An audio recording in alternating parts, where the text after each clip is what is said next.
एक बार इंद्र ने विश्वकर्मा को आज्ञा दी कि एक ऐसा महल बनाओ जिसमें किसी भी ऐश्वर्य की कमी न हो, उसमें सभी सुख साधन संपन्न वस्तुएं और सुविधाएं हों। विश्वकर्मा ने आज्ञानुसार कुबेर इत्यादि की सहायता से महल का निर्माण कार्य शुरू किया।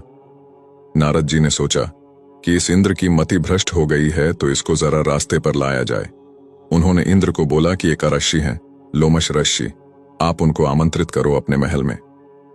इंद्र ने लोमश ऋषि को आमंत्रित किया और उनको विविध ऐश्वर्यों से युक्त अपना महल दिखाने लगे। लोमश ऋषि एक कौपीन पहने हुए थे।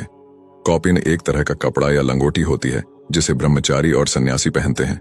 बगल में एक चटाई दबाए हुए और हाथ में कमंडल लिए हुए थे। उनके शरीर पर असंख्य रोम अर्थात लोम थे। असंख्य लोम के कारण ही उनका नाम लोमेश ऋषि हुआ। इंद्र खुश होकर दिखाते जाते और लोमश ऋषि बड़े ही अनमने ढंग से देखते जाते। इंद्र ने लोमश ऋषि से पूछा कि आप कहाँ रहते हैं और आपका निवास स्थान कहाँ है। लोमश ऋषि ने कहा कि मैंने अपना कोई निवास स्थान नहीं बनाया है। इतनी छोटी सी आयु में अपना निवास स्थान बनाकर क्या करूंगा। बस एक ये चटाई है, जब जहां रुकना होता है वहां बिछाकर सो जाता हूं, और दूसरा ये कमंडल ताकि जल आदि पी सकूं।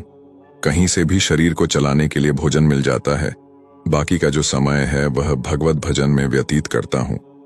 इतनी कम आयु में भगवान का भजन करूंगा या अपने लिए रहने और खाने पीने का प्रबंध करूंगा। बात करते करते इंद्र की नजर उनकी छाती पर गई, जहां सिक्के के बराबर स्थान खाली था। बाकी का सब जगह शरीर पर बाल ही बाल थे। इंद्र ने उस स्थान पर बाल न होने का कारण पूछा तो लोमश ऋषि ने कहा कि जब एक कल्प बीत जाता है तो मेरा एक रोम अर्थात लोम अपने आप झड़ जाता है, और भगवान शिव के वरदान के कारण जिस दिन मेरे सारे रोम झड़ जाएंगे उसी दिन मेरी मृत्यु हो जाएगी।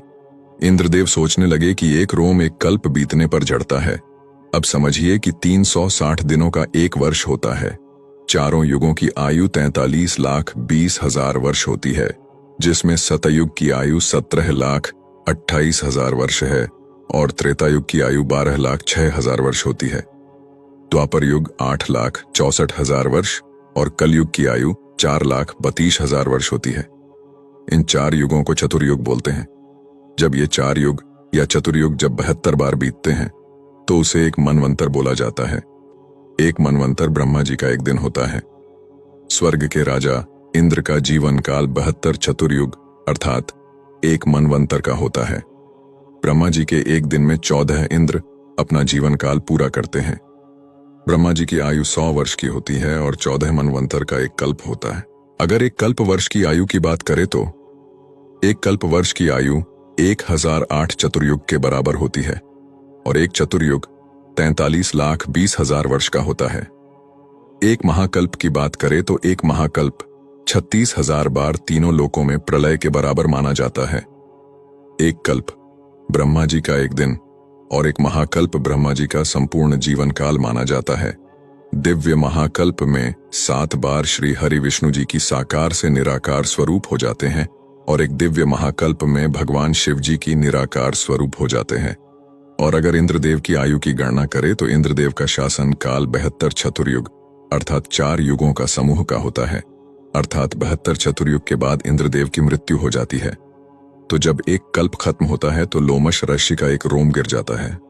लोमश ऋषि की यह बात सुनकर इंद्र को बहुत बड़ा झटका लगा और बहुत लज्जित हुआ, और फिर सोचने लगा कि मतलब असंख्य इंद्र इनके सामने आए और गए, और अभी असंख्य इंद्र और ब्रह्मा इनके सामने आएंगे जाएंगे, फिर भी ये बोल रहे हैं कि मैं इतने कम आयु में क्या अपने रहने के लिए निवास स्थान बनाऊं, और एक मैं हूं जो अपनी क्षुद्र सी आयु में सभी ऐश्वर्यों से युक्त महल बनवा रहा हूं। बस उसको आत्मज्ञान हुआ, अहंकार नष्ट हुआ और वह तुरंत उनकी शरण में चला गया। इसलिए मनुष्य को जितना आवश्यक है जीवन निर्वाह के लिए उतना ही रखे और कोशिश करे कि अधिक से अधिक गरीब असहाय जरूरतमंद की सहायता करे, ईश्वर की भजन भक्ति करे और जो ईश्वर ने दिया उसमें संतोष करे और उनका आभारी रहे।